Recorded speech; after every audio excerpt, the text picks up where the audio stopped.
Well, hey there, and welcome to Surprise Me Joel with your host, Joel Zaslofsky. It's a revival and a rebirth, so let's get to podcasting.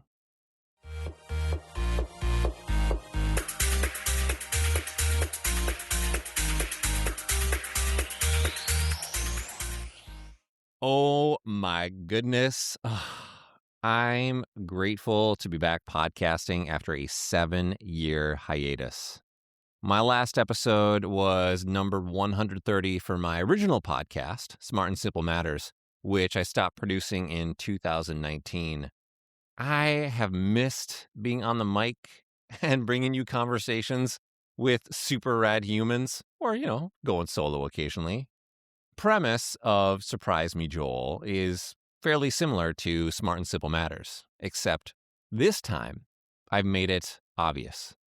I talk about whatever the heck I want, with whomever the heck I want, for as long as I want, and publish when I want. I don't have anything to promote this time around, though. Surprise Me, Joel. It's just a hobby. It's not connected to any business pursuits like my first podcast was. So you'll have less in the intro and outro of each episode if you have any context from the first podcast, but still plenty of unconventional Joel energy sprinkled everywhere. This first full episode of SMJ, Surprise Me Joel, features a conversation with my seriously groovy friend, Charlie Gilkey. You'll hear us palling around a bit because we enjoy each other a bunch. After 15 years of friendship, we just hit record. There's no script, no agenda, and no idea for either of us where the conversation would end up. You'll hear us discuss a whole bunch because that's what happens on Surprise Me Joel. We'll talk about things like how Charlie moved from do epic shit to be beautifully boring, being candid about grief and what thriving really looks like in life's liminal seasons, creative constipation, and seasonal productivity. Wrestle with holding both gratitude and global chaos at the same time without denying either is, decent. I think halfway decent 1980s Thundercats cartoon impression of Snarf. Snarf, snarf. Yes, there'll be sound effects and Surprise Me Joel. And 3 powerful questions Charlie asks himself and other folks, plus a surprising challenge at the very end. I have to say, this episode starts slow, builds steam like a chugga chugga choo choo. I won't make you wait any longer. Here we go. Welcome, Charlie. I'm stoked to have you join me for a conversation. Jay-Z, I'm so happy we're having this conversation. I particularly love that neither one of us know where this is going to end up. I think those are some of the most fun podcasts when you're the guest and the host, and hopefully, listener, if you're listening to this, you're like, oh, they actually this is not a pitch, this is not a canned thing. There's no stump here. It's just folks out and about in the world doing cool things. It's a conversation. Correct. It's a two-way thing, too, as well. It's not Mhm. just, Charlie, question number 1, 2, 3, 4, 5, 6, 7. We'll go back and forth. We'll Yeah. riff like we Yeah. have for about 15. We've been friends for about 15 years now, Yeah. which is Yeah. super cool. I looked before we started here. We recorded our first podcast episode 13 years ago, and Wow. then we did a second one a decade ago. And maybe that's a good starting place, like as you're contemplating and you're looking very thoughtful and looking off in the distance over there. 13 years, it's a long time. You can shorten that if you like. What things, just at the macro level, have changed for you as a human? And maybe what things are just core to you that haven't changed at all? Anything come to mind? I don't know at the core level that a lot of things have changed. In that amount of time, what has been significant, and this has been something over the last couple of years, is I sort of stumbled into the diagnosis and reality that I have fibromyalgia and chronic fatigue syndrome, which has been actually pretty fascinating for me because I'm still a high energy guy, still doing a lot of those types of things. And so really understanding like, oh wow, like there's a lot of shifts that I need to make. But it also gave me a lot of peace, because it's one of those things where it's like when you don't know that you're fighting gravity and you're just always wondering why you're hitting the ground, you're like, "What is going on here?" But then it's like, "Oh, there's this gravity here, and that's what's going on. I can adjust to that. Mm. I know what's going on." So that's probably the biggest difference, which is where now, so much of my work focuses on helping people get out of overwork and burnout and things like that, which is not necessarily what the arc I knew I was on until the sort of diagnosis came. And I was like, oh, well, I probably was overworking for a normal human, but in this body with these limitations, I'm definitely overworking. And so, like, how do I really strip back to the things that matter most to me? Because just I don't have the same amount of energy for the world that I used to. And just sitting with that, but also being like, okay, that's true. So, what part of the world do I want to spend more time with? And so it's a good clarifying thing because I think, I've been an essentialist for a long time, and so it just took it to a different level. So I would say that's probably the biggest difference between how I think about time, energy, and attention and relationships and projects now than 14 years ago. Right on. Yeah, we were talking recently, and you said sometimes you have like maybe 6 good hours in a day. Whereas before, who knows how far back you go? Like you could do 8, 10, 12 hours of creative work, and now you pared it down. So when you think about how you're focusing, how you're changing the good that you're doing, or just how you're showing up, what what does that mean to you? Maybe like right now in this moment in terms of where you're putting that time, energy, attention.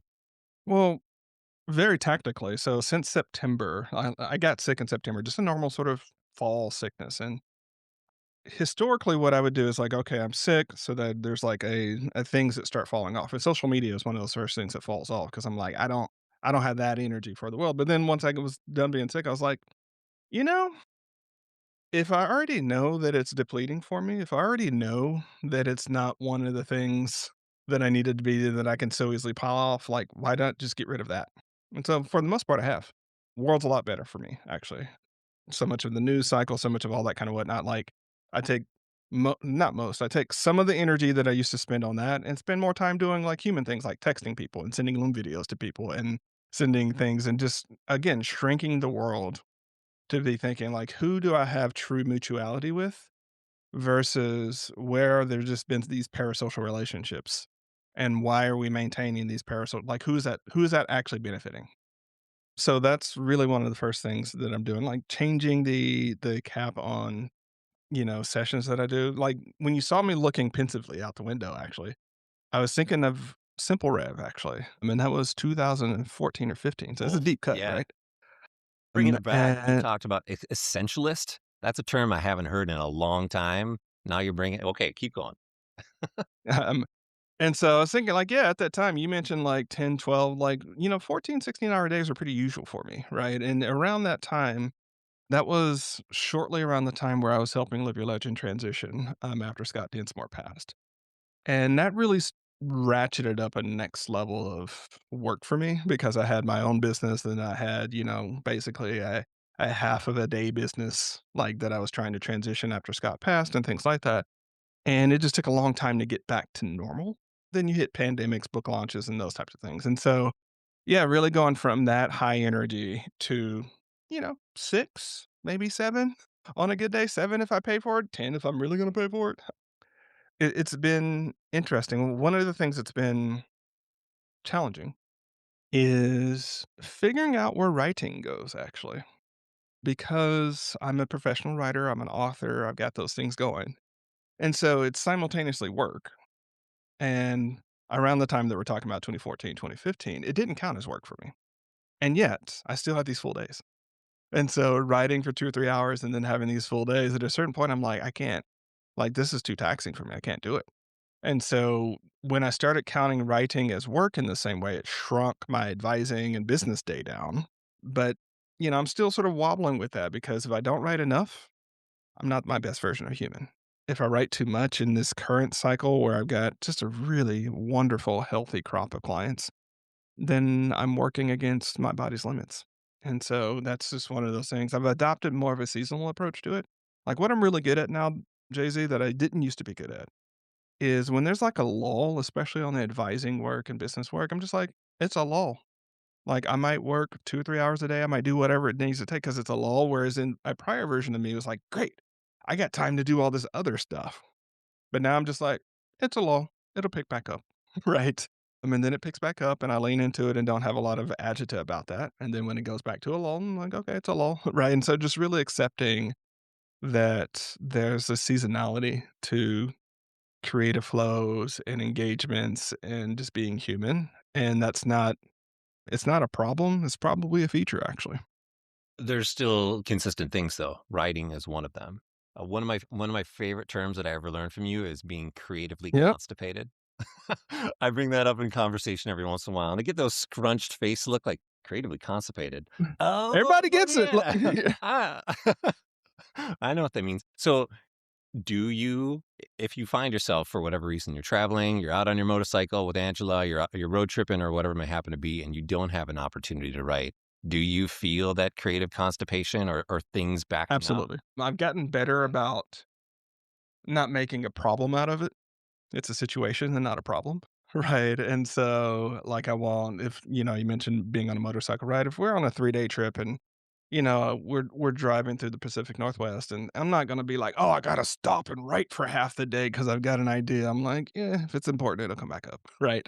And so I don't have that same sense of need to get it out now as if I was really constipated, but it still does back up if over the course of instead of thinking weeks at this point, I start thinking months. If it's 3 months and this idea is still chasing me down, then I'm like, "Okay, I gotta write that." Like, and it's just not one of those things where it's like, I had that thought Monday and, it's gotta come out in 2 weeks or the world's gonna end. I'm like, Ain't nobody got time for that."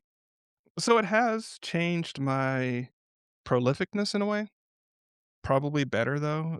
I guess the other major change now compared to 13, 14 years ago is I've seen that I've overproduced on, like, blog material and essays and things like that, right? And underproduced in books. And so now more of my writing and ideas are going into book projects that I'm sort of working in. I've got a serial going on, but I also have some that are sort of parallel arcs.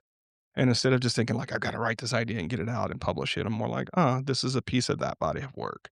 And it's feeding that way, which feels, at this point in my career, much more satisfying because I'm building more coherent bodies of work. Do you ever write fiction, poetry, or are you just? I think about you as a I'm nonfiction guy. mostly a nonfiction guy. I have I guess, 3, 4 times a year, a sci-fi novel that's been working on me for the last 8 years or so, like, pops up, and it's like and then I'll write some on that.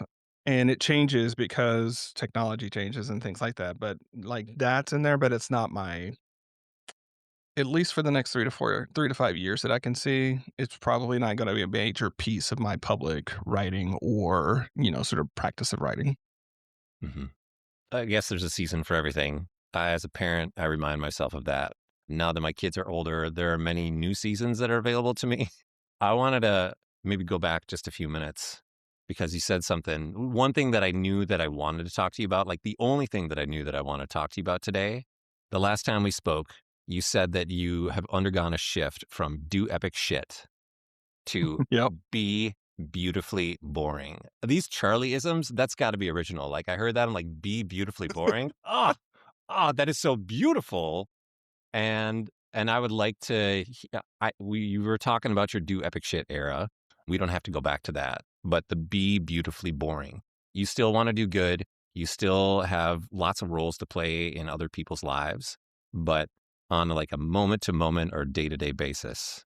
Can I get a couple of Yeah, well, ways that you are I'll now actually do beautifully the boring? prologue to this because in the early teens, I wrote a post called "Do Epic Shit," and it was one of the most viral sort of things, but people actually didn't understand what I was saying, right?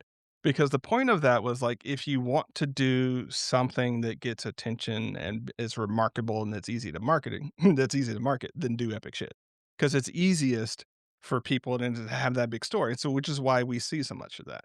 But it wasn't necessarily some sort of prescription to go out and do epic shit. It was that conditional if you want that sort of thing, then do this. But then I became the do epic shit guy, right? Because social media, everything truncates it to that cool line. And even in that post, I got to the bottom. I was like, one of the most remarkable and epic things that you can do in our world is be you and live life on your own terms.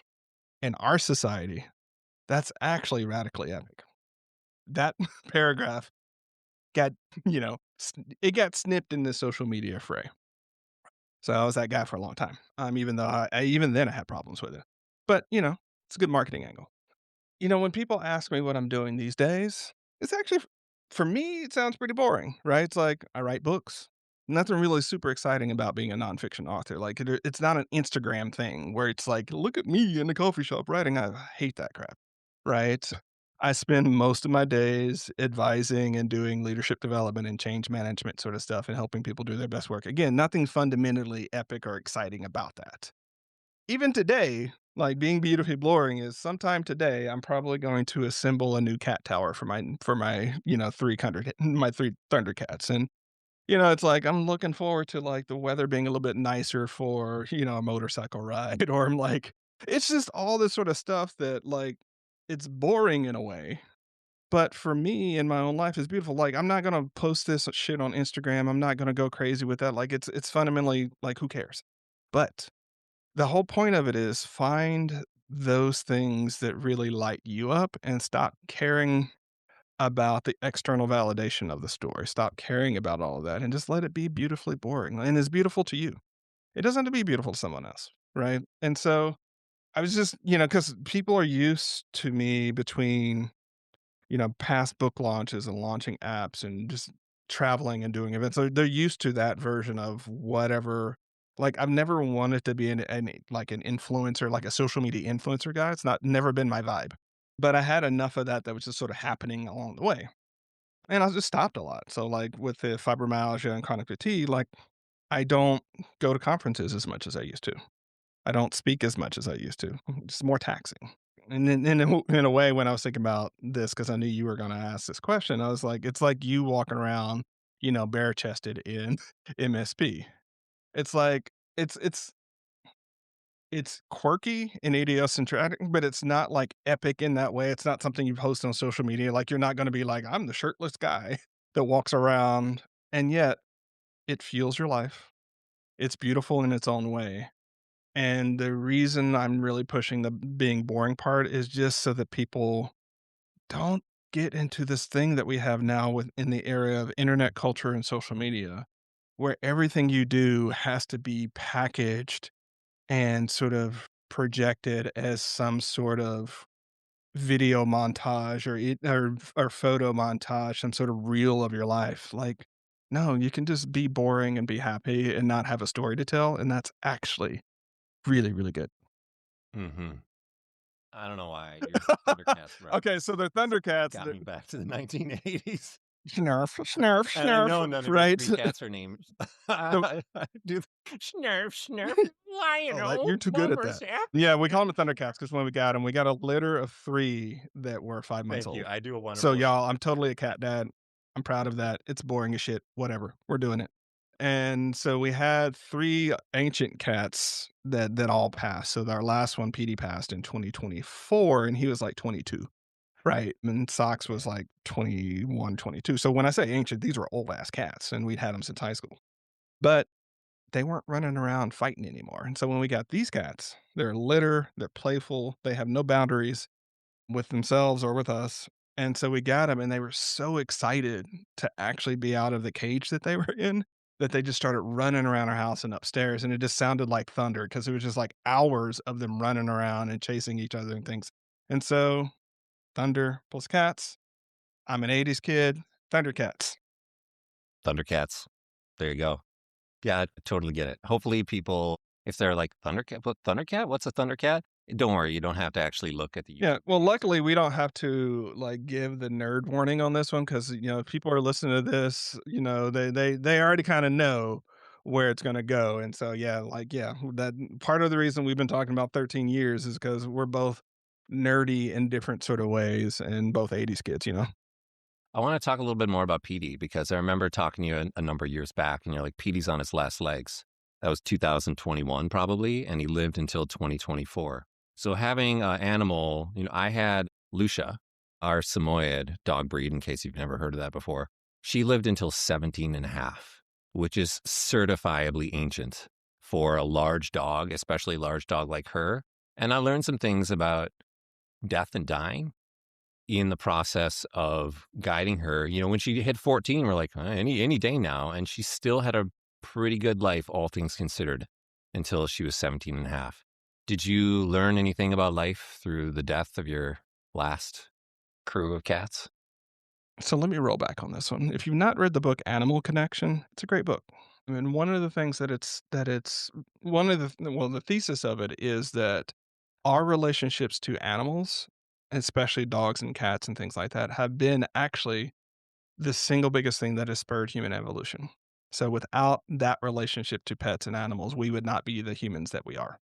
And so, which is another way of saying you can't be fully human without these types of interactions. For what it's worth, that was one of the seeds of the sci-fi novel that started doing that. Like, imagine so, in case you ever want to know what the actual thesis of it is, imagine a future, near future where humans go space flight or they get space flight and we leave Earth. Except if you actually look at what the engineers are solving for, they're only solving for humans. They're not solving for dogs and pets and cats and things like that. So, what happens to humanity when we get separate from these animals that have been essential for our upbringing, essential for our emotional regulation, essential for our understanding of human life and death, essential for our understanding of things, and they're just gone because they were never the engineers, the Elon Musks of the world are not thinking about, "Oh, is Charlie gonna be able to have 2 cats on a on a colony ship?" Not the concern. And yet, what makes us human? Relationships to each other and relationships to animals. So, yes, I did learn a lot about that because, it's one of those things to where I think animals and the lives that they live and how quick they are here to guide us and teach some lessons that over the course of an 85-year lifetime, we might not learn fast enough. Like, 1, how precious time is. Yeah. 2, sort of the unconditional love, and 3, how resilient animals can be because Petey was getting to the point towards the end where he couldn't really walk. He was in a lot of pain, but he was not giving up. Like, dude was not going anywhere, right? And it was only because there was a cute thing that happened on his last day where it's like, that's it. Like there's no coming back from what happened there. But as I mentioned, we had Sunshine who died first and she was 14 or so. So that was like 2014, 15, I think. Socks passed. A lot of people don't know this actually, Joel. Socks passed during the Start Finishing tour. So I think she died like a week after the book came out. So I'm traveling, I'm doing the speakers tour, I'm doing all that sort of whatnot and sort of grieving the loss of that. And also Angela had a miscarriage that month as well. And so I'm out doing the speaking thing. And it's funny because, one of the things about Start Finishing, not to promote the book, but it's really focused on why we don't make time for the projects and ideas that matter most to us. Like, I don't care about it's not interesting to me about why we don't do the work that we don't wanna do. We don't wanna do it, right? That's why. But why don't we do the things that really, really matter most? So I'm out here on the speaking tour, and people would hear and they'd hear the message and they'd get constructively frustrated, and then they'd be in the line afterwards and like, "Charlie, you don't understand though. I'm going through some things right now. Like my brother is sick or, my mom died last year or you just don't understand. This is so easy for you." At the same time that in that moment, I'm grieving the loss of my cat that I've had for 20 some odd years and a miscarriage, right? In a life. And so it wasn't useful to be like, "Are you kidding me?" Right? Here's what I'm going through right now. So that wasn't the useful sort of period, but like it really brought home that how much we are always in transition, even if we're not aware of it. And how do we honor those different transitions and seasons? And so a lot of more of my work started thinking at those times about the reality that the trick to thriving, I think, is how you manage these liminal periods and transitions and seasons. Not necessarily what you're doing when you're in a groove, not necessarily like when things are great.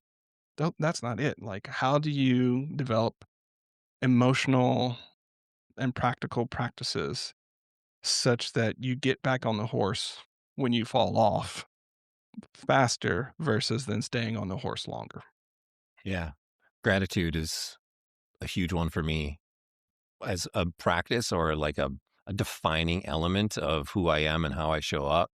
Sometimes I freak people out, especially if they don't know me very well, because I'm just in radical amazement of the world and how grateful Mhm, I am to have a mhm, friend like you to be able to do this. I know it's 2026, but we're talking in real time across mhm. a couple thousand miles with no hitches. Like to me, I often stop to think, I'm like, are you serious? Like, we have these abilities. I get to have these friendships. I get to do this kind of work. My family is incredible. I get to live in a natural environment where my family, my biological family, they're still around. My mom and dad are still alive. My brother and sister-in-law and their three kids, they're just across the Mississippi River over in St. Paul. Like, there's so many things that I've built, both practices and just the way that I guess I've trained my brain to not downplay the darkness and the heaviness of life. There's a lot that's wrong with the world, but just constantly like asking, even in the moment, like, can I be grateful for something right now when things seem pretty crappy? That's one of my that I get. That's like the pillar that I build so many other things on. Do you have? You mentioned something for the thriving. Maybe we don't have to go back and forth and be like, well, my best tip for thriving number two is this. But do you want to build on what you previously said or what you just heard me say? I'll build on what you just said there because I know there are a lot of people right now listening that are like, "These dudes are so tone deaf Hmm. right now. Are you kidding me with what's happening in the political space? Are you kidding me about, like, all the different things with the Trump regime?" And so I get that. But at the same time, if you're in that space, I really do encourage you to read the book Factfulness because turns out when you look at the facts, the world is better than it's ever actually been. More girls are going to school than across the world than people think they are. More people are living healthy lives. Fewer kids are dying before the age of 3.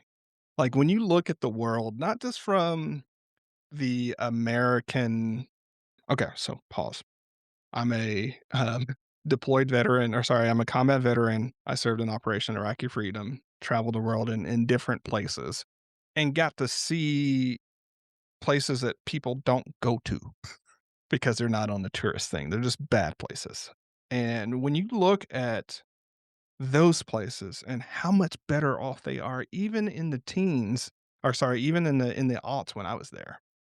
Go to South America, go to Africa, go to Southeast Asia, go to some of these places. You'll have, I think, a profound gratitude for how amazing the world is. Even amongst, to your point, the darkness, even amongst the uncertainty that we have around in our own political institutions, even amongst the incivility that we have developed in the United States, especially, but it's happening around us, amongst the sort of resurgence of fascism and, different sort of things that are happening around the world. Like, part of that is just being like, "Wait a second, all of that is true, we can be concerned, we can be ready to resist, we can be resisting, without denying the many, many wonderful good things." And I think you and I have talked about this, like, and I'm glad you brought this up with Socks and it's been so long time, Socks and Petey. Most of my efforts these days is to sort of be able to take the rainbow experience, the good, the bad, all the different colors, and not try to separate that rainbow into just one thing that I'm focused on. So it's like, "Oh, it's just the bad. Oh, it's just the good." Like, it's both. How do we process both at the same time? Because we're used to the mental model to where things are hard and bad or good and easy. We're used to that. We are at a mental model not used to something being hard and good at the same time, Yeah. right? But it turns out a lot of life is hard and good at the same time, right? And how do you take in both and not bright side one thing, but also not Eeyore the other thing, right? Is to be like, both are true right now. And I could sit with that. And it takes a lot of open heartedness and a lot of that, right? And you might not end up as buoyant as Joel, but you also realize how much these things I'm go the Buddhist route on this one. How much of our agita and suffering comes from attachment to one of these things. Like, we're attached to the good, and when it wanes or fades, we can't adapt to that. Or we're attached to the bad, and when it stays longer than we want it to, we can't let that go and not see that in this moment, things are beautifully boring and amazing. They're also frightening, and they're also, people are in this moment getting married, having kids, you know, experiencing the best moments of their life. And in this moment, people are dying and letting loved ones go and going through crippling sort of things. And all of that is true at the same time. And that might not sound helpful for a lot of people, but I think it is because it just helps you sort of sit in that complexity and sit in that tension and interrogate your attachments to one things or the other, which gives you just enough distance from what's going on to find your center. Mm. Most of my attachments are to things.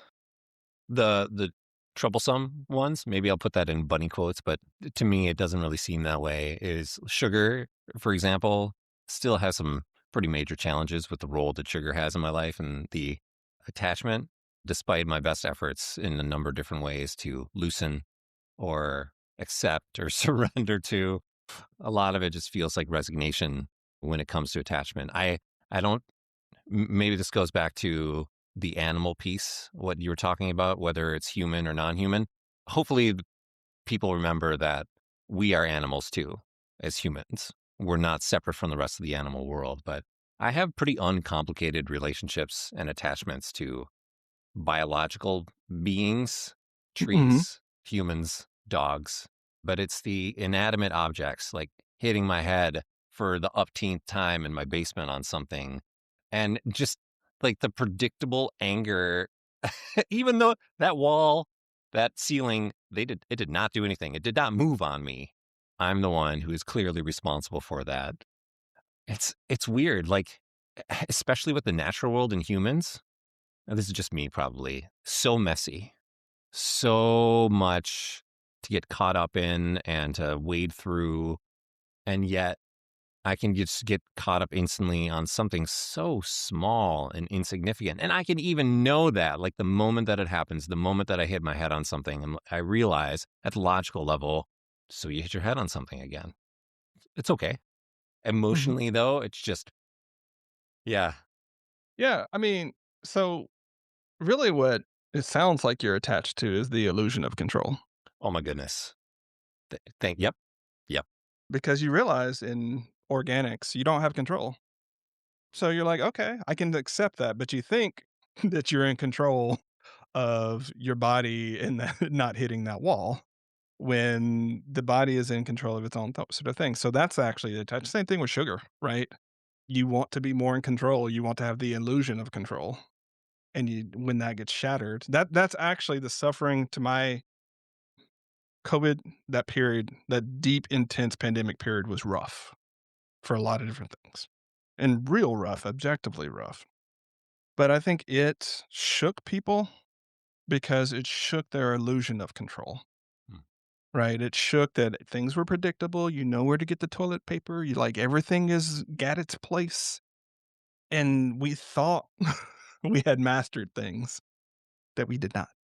Right, and so we were reminded in this very human and humbling way that, like, yeah, no, there are bigger forces at play than just your comfort and your supply chains and things like that, and so that's where I tend to like, we're humans, we wanna control our environments, it's just part of being the type of animal that we are. All animals actually do this, right? Not all. Those that are sophisticatedly that are significantly intelligent and have that sort of brain function actually do. octopus, octopi, whichever way you wanna say it, alter their world, right? Cats and dogs alter their bears. We can go through a long ants, alter their world to match their needs. Fundamental animal drive. And at the same time, animals this is Aristotle said this actually. So, one of the thing about animals is that we have these emotions and urges, and I used the word animus earlier. Like that's what makes animals animals is that animus. I mean, so for me, a lot of times when I find myself in that, I just use a lot of coyote medicine because I just laugh at like, oh, I'm upset right now because I walked down the stairs and one of these cats left that little pokey mouse there, and I stepped on the mouse and it made me stumble and jank my knee. And like I'm mad, like, but what am I mad at? Am I mad at the cat? Am I mad at the mouse? Am I mad at the stairs? My knees? Like, what am I actually mad at when you think about it? It's like, it's just this random thing. I walked down the stairs a certain way. I was thinking about my conversation with Joel. This random human thing happened. Have you heard the story of the empty boat from the Taoist tradition? If I have, I've forgotten it, Okay. and now you're So gonna tell us. sometimes it's called the empty or the open boat. It's a quick one, y'all. So if it goes like this. So if you're on a boat on the river and you see another boat coming down, you'll yell at, boat, like, get out of the way. Like, what are you doing? Why are you trying to hit me until you see that there's no one in it? And then if it bumps you, you're not mad about it. Like, cause there's no driver in there. It's just a random boat hitting you floating down the river. You might have questions about how it got there, but you don't have that same sense of like, move. Why, how dare you hit me? Like, move. I'm right here. And so, you know, it's really one of those Taoist stories where it has a double meaning. Because on the one hand, what if you treated all of the bumps of life as if it was an empty boat? And it was just one of those random things that bumped into you. There's no agenda, there's no intention, there's no fate teaching you something. It's just a boat floating down the river that bumped into you. But there's this other meaning that I love about it too. How can you be the empty boat? Hmm. How can you release your attachments and desires and control for other things so that when you bump into somebody, you can be like, "Oh, I'm sorry. Oh, I didn't have an agenda. I didn't have anything here. I was just an empty boat floating down a sort of thing." And so it's part of it is like, how do we accept that when you bump your head on the wall, it's not fate. It's not you being dumb. It's just you just bumped your head on the wall. It happens. It happens predictably 3 times a month. Okay. When you have a sugar craving, if it's not in a place where it's truly unhealthy for you, turns out you're an animal. Maybe that's telling you something, right? It doesn't have to have a whole story with it, right? And, I have a client who I'll use this because she's always like, I know you're going to let me off the hook of this one, Charlie. Because she'll go through something and she'll do something amazing, but then she thinks she should do something else. And she's like, I know it's a good thing, but you're going to let me off the hook about the other thing. And I'm like, let's think about this metaphor real quick. First off, being on a hook is painful. Like, you're being impaled by this sharp object. Second off, what does being on the hook serve you? Like, why would I want you to stay on the hook? Like, what's your story about this additional piece? What's your attachment to this other thing when clearly you did what needed to be get done and you did what you needed to do? It met your priorities. It got the thing done. What's the remainder here that you think is important? Why do you want to be on the hook? Is the question I end up asking her. And she's like, oh, I hate when you ask that question. But it is the question. Like, why do you want to remain on the sugar hook? Why do you want to remain on the I bump my head hook when you know that it's passing? Like again, if you're just if I pick up something and I drop it on my toe and it hurts, and I'm like, ah crap, and I yell and I cuss and I get mad. That's just being an animal. No further thing needed. Right. Just that's the appropriate response when you drop a hammer on your toe. Ouch. Yes, Ouch. that is the appropriate response. What the fuck? Why? Right? Okay, that's just neurons firing. Mhm. It doesn't have to be more than that. Do you and now I'm curious about the neurons firing in the non-animal portion of the world and our universe. You walk outside, you see trees, you see maybe some kind of fungus going. Is there some part of the non-animal world that makes you feel more human? So, yeah, think about your interaction with the non-animal portion of our world, which is the vast majority of it. There are so few Mhm. animals in this world relative to plants and fungus and other kinds of things. Y What I'm yeah. driving at, if I'm driving at anything, which I don't really think I am, is the interconnectedness of everything. Sometimes we feel like we can only, and at least I'll speak for myself for a moment. I felt like I could only have really strong connections with humans or with dogs Mm, for the longest mm. time.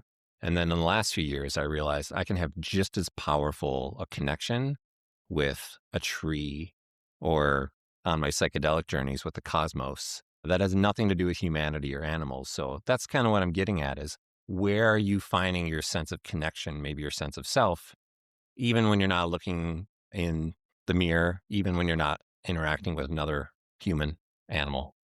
Yeah, so one of the reasons I love motorcycle riding, especially with Angela on the back. So we have a Honda Goldwing, and I don't mention that as a flex, just context, Is that right? good? I don't know anything about it, but I It imagine for it's people yeah, who know, they're like, it's a top dang. of the line. Yeah, it costs more than a lot of cars, and I'm not saying that it's just what it is, but Sure. it's built for touring and so for driving, for riding, 400, 600 miles a day, which is a lot on a motorcycle, right? It's a lot in a car, but it's a lot on the motorcycle. And so we go on these road trips and we live in the Pacific Northwest, which we found out in 2022 just has the most amazing riding roads. Right, that's when we got the bike. So I got the bike after my dad passed. Dad passed. We were launching Momentum, which is the app that we had. The head of growth that I hired needed to take a leave of absence right as we were going to the launch. And oh, by the way, 4 months later, I had a book manuscript due. It was a lot. And I was like, dude, I need some road therapy, motorcycle. So this being able to one of the reasons I love motorcycle riding, especially with Angela on the back, is your hands are occupied.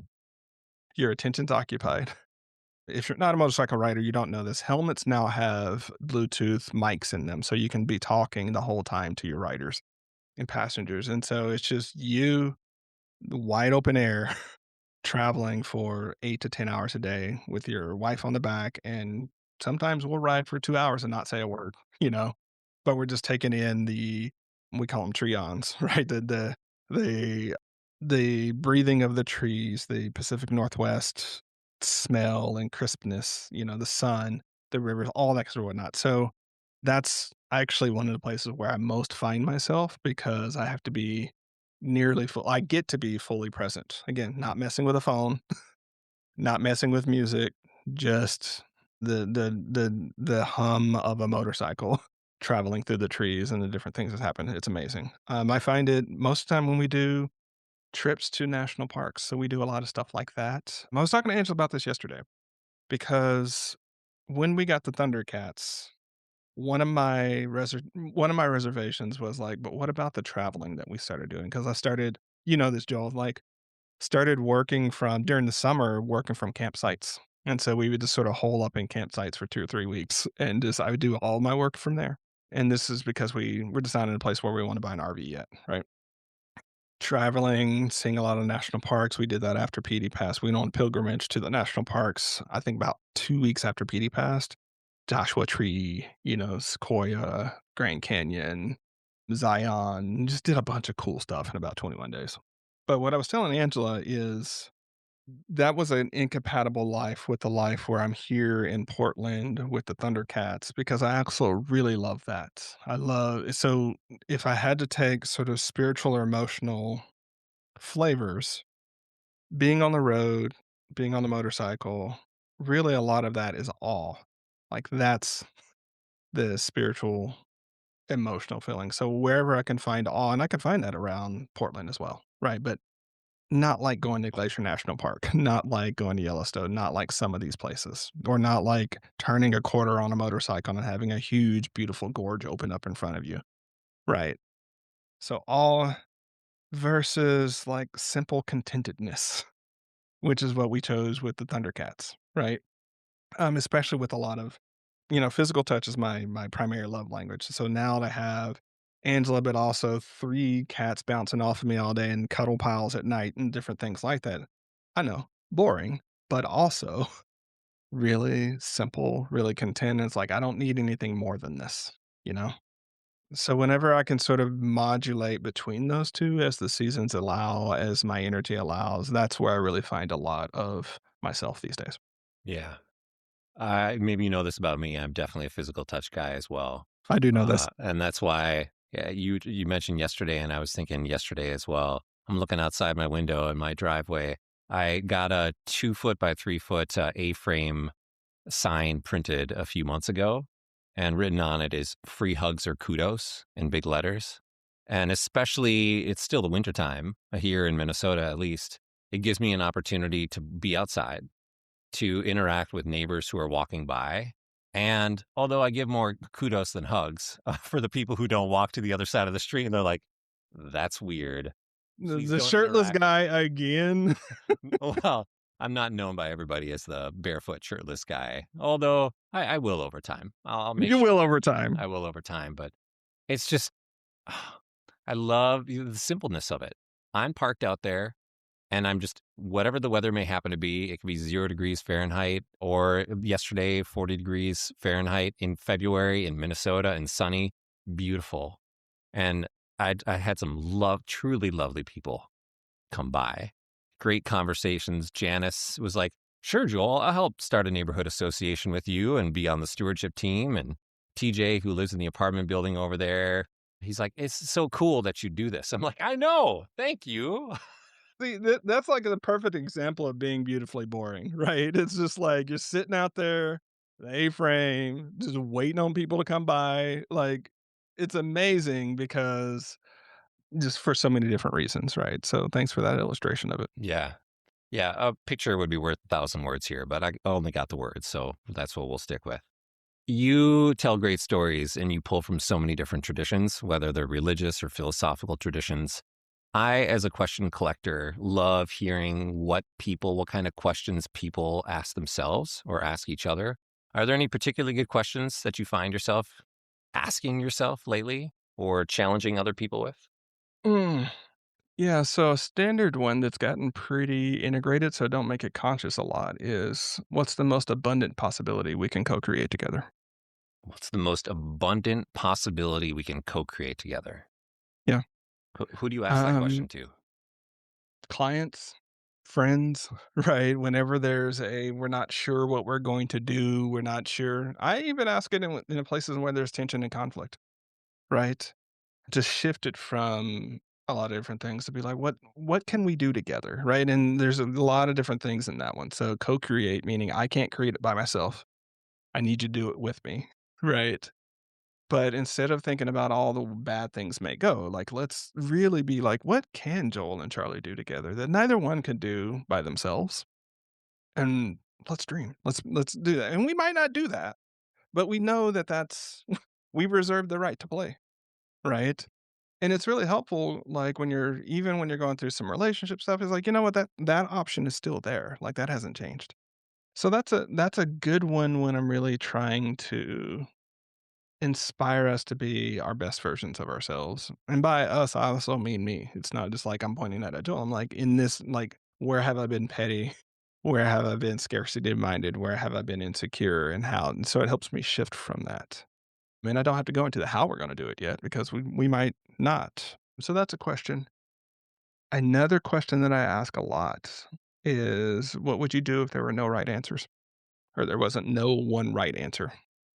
And that one unlocks a lot for people because we get so rigid about, like, there's this one thing and I'm trying to find this one secret bullet or I'm trying to find this one way to get something done. It's like, what would you do if there is not one right way to do this? Third one that I'll ask a lot is like, how can this be easy? And the follow up, are you willing to allow it to be easy? Mm. And more people struggle with the second part when they're being honest with themselves than the first part. So those are some go-tos for me when I'm thinking through things of like, what's the most abundant possibility we can co-create? What would we do if there was no one right answer? And then what would we do if it were easy? Like, or could it be easy? And will we allow it to be so? Hmm. Beautiful. I'm absorbing what you're putting down and feeling at a loss to follow up or to say something else. So maybe this is an appropriate time, unless you have something else that you wanted to riff on. Maybe because you could go in any direction at any point in time. That's one of the reasons why I enjoy talking to you so much. But to kind of wrap it up a little bit, Is there something that you wanted to touch on that we didn't, a thread that you wanted to pull on, or anything else that you want to talk about that we haven't had a chance to touch on? No, but, I say no and then I say yes. Sorry, listener. Sorry, Joel. This is called Surprise Me, Joel, right? That's right. As I was thinking about this conversation today, I was like, what if we flipped it on the listener and really asked, like, what could you do to surprise yourself today? What would that look like? What would you do? I don't know what that looks like for a lot of people, but since we're surprising each other, maybe, listener, you can surprise yourself too. Yeah. What could you do to surprise yourself? That's a good one. That's a good one. Well, for the folks who don't know that you already exist, which I know before we started recording was like, there are still people in this world who don't know the name Charlie Gilkey. I don't know how it's possible. Hopefully, I'm doing my part to reduce that number. For the folks who are like, oh man, this Charlie fella, he seems fun. He says smart things. I want a little bit more of Charlie in my life, online or offline. Where might people connect with you? Productiveflourishing.com, all roads lead there. As we discussed earlier, I'm not really doing social media that much. So if you reach out that way, it might be a few weeks when I do a random check. Otherwise, it's charlie at productiveflourishing.com. Those are the best ways to reach me. And then, see what fun we can have. Post up in a national park in the United States and wait for you to come through. You might see me if I could figure out a way to do this sanely with a wife and 3 Thundercats. You would definitely see me in there. So that might be something that I'm thinking about next year, but not this year. Right on. Cool, cool. Thank you, friend. Thanks for having me. And there you go.